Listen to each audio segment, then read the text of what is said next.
Salut à vous tous, on se retrouve aujourd'hui pour vous partager un petit séjour que j'ai fait récemment avec mon véhicule Model 3 SR Plus de 2021. Donc, je vous présente effectivement le trajet. Nous sommes partis de Dordogne à Saint-Astier pour aller donc sur Seignos. Il faut savoir que ABRP m'a annoncé effectivement la possibilité d'atteindre le point de destination sans avoir besoin de recharger, avec effectivement une marge extrêmement faible. Et le véhicule m'a déjà également proposé de le faire dans ces conditions, alors en me demandant de rouler à 125 km/h. Mais je pense que c'est quelque chose qui était réalisable. Toutefois, n'ayant pas la certitude de pouvoir recharger facilement à l'arrivée et passant devant un superchargeur, j'ai joué la carte de la sécurité. Vous allez voir, on a fait différemment. Alors au départ, le véhicule est chargé à 100%. Donc voilà, il m'affiche 423 km. Donc on pourrait dire que précédemment, vous avez vu, hein, le trajet représentait 279 km. Donc pourquoi se prendre tant la tête? Mais bon, voilà, hein, j'ai déjà partagé des choses dans des vidéos précédentes. Il faut faire attention à ce qui est affiché.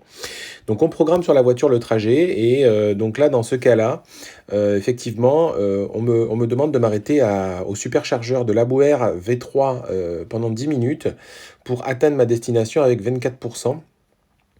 Donc c'est beaucoup plus prudent et ça correspond à mon besoin, je dirais. Donc c'est ce scénario-là que je vais privilégier. Donc nous voilà partis. Donc le temps c'est un peu catastrophique. Donc il fait pas très chaud. On est obligé de mettre le chauffage dans la voiture. Il pleut. Donc tout, on va dire des conditions pas idéales pour un peu dégrader et ne pas être le plus efficient possible. Donc je vous présente sur ABRP finalement donc ce que lui me propose. Alors j'ai effectivement mis une demande d'arriver à 30% de batterie. Donc c'était pour, voilà, pour faire le scénario envisageable que je n'arrive vraiment pas à recharger et que je dois aller au superchargeur de Bayonne. Donc j'ai mis 30% à l'arrivée. J'ai également mis surpoids 500 kg parce que la voiture est pleine. On est 3 adultes et 2 enfants. Donc voilà, j'ai rajouté un petit peu le poids et j'ai précisé qu'il faisait 10 degrés avec un temps pluvieux. Donc voilà, je suis parti pessimiste. Et même avec ces données-là, effectivement, il me propose de m'arrêter 8 minutes. Donc vous voyez, il disait 10 sur Tesla, 8 ici. Bon, voilà, alors après, c'est un scénario équivalent, on dira. Donc on arrive au superchargeur. Donc voilà, je regarde toujours moi quand je vais à un superchargeur, j'anticipe un peu mes trajets, même si vous me direz la voiture le fait tout seul, mais bon, je suis toujours intéressé de voir où je vais aller. Donc je vois qu'effectivement, là, je vais sortir l'autoroute et je vais aller de l'autre côté, voilà, à ce superchargeur-là. Et puis quand vous êtes sur ABRP, vous pouvez cliquer sur le lien directement qui vous envoie ce qu'on peut trouver comme commerce. Alors c'est plus ou moins bien renseigné, mais bon, ça permet d'avoir des éléments. Donc nous voilà en route. Voilà, vous voyez que la météo est toujours la même, hein, donc ça n'a pas changé sur tout le trajet. Et donc on va regarder l'analyse de ce qui s'est passé avec TESLab. Alors la première partie, il y a eu un arrêt, en fait, un arrêt sur le premier trajet. Bien évidemment, voyager avec des enfants, c'est pas toujours simple, donc il faut faire des arrêts. Donc ça va être décomposé en deux morceaux. Donc on va voir que sur ma première partie qui fait réellement 147 km, ça a finalement mangé, consommé 207 km d'autonomie de la voiture pour 26,4 kWh. La conso moyenne, bon, voilà, on peut la regarder. Après, toutefois, je trouve que c'est pas ce qu'il y a le plus parlant. Et donc, pour finir d'arriver au superchargeur, donc sur la deuxième partie finalement de ce trajet, c'est pareil. On a fait réellement 56,8 km pour 94 km de réellement consommé sur l'indicateur d'autonomie de la voiture. La consommation est plus élevée et il faisait beaucoup plus de pluie et on avait plus froid, je dirais. On a monté le chauffage à 20 alors qu'il était à 19 précédemment, et puis il y avait vraiment de la pluie, voilà, forte. À noter quand même que la première conso avait été un petit peu remis à la baisse parce qu'il y avait eu des embouteillages également, donc ce qui avait diminué la consommation sur la première partie. Donc nous voilà arrivés au superchargeur, le superchargeur V3 donc de l'Abouer. On était tout seul, le magasin était fermé parce que c'était un jour férié et l'après-midi était ouvert que le matin. Donc on était plutôt tranquille même si on avait mauvais temps. On est arrivé, donc j'ai mis le véhicule à charger. Donc regardez pas les 35 minutes qui apparaissent parce que c'est pas ça c'était le temps pour monter à 90%.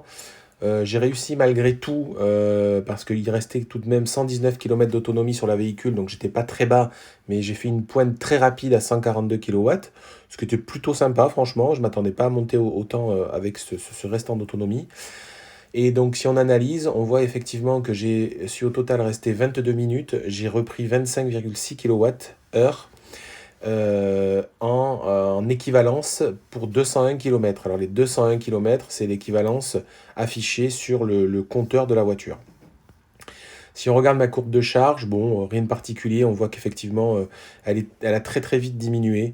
Après, c'est pas illogique, voilà, bon, rester 20 minutes, c'est pas, enfin, c'est totalement acceptable, hein, franchement. Donc je vous présente quand même le superchargeur de la boueur. Regardez, je vous laisse regarder ça en vidéo.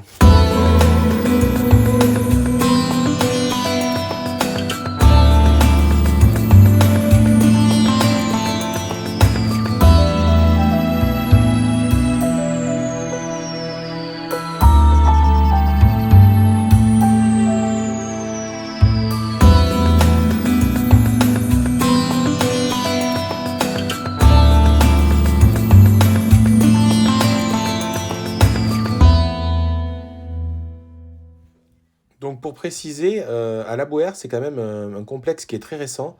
Et donc il y a le superchargeur qui a été créé. Et également, ils ont quand même 6 bornes. Donc 6 bornes pour véhicules électriques.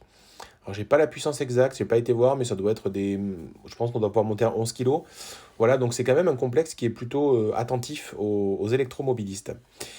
Si on continue le trajet sur la fin, donc on voit qu'effectivement, donc là j'avais rechargé bien évidemment, et la fin du trajet, donc il me restait 91 km et j'ai effectivement j'ai consommé 123 km, donc on voit une consommation un peu plus correcte du véhicule sur cette portion-là, en sachant que sur la fin du trajet, je n'étais plus sur l'autoroute, donc c'est pas illogique et ça correspond, voilà.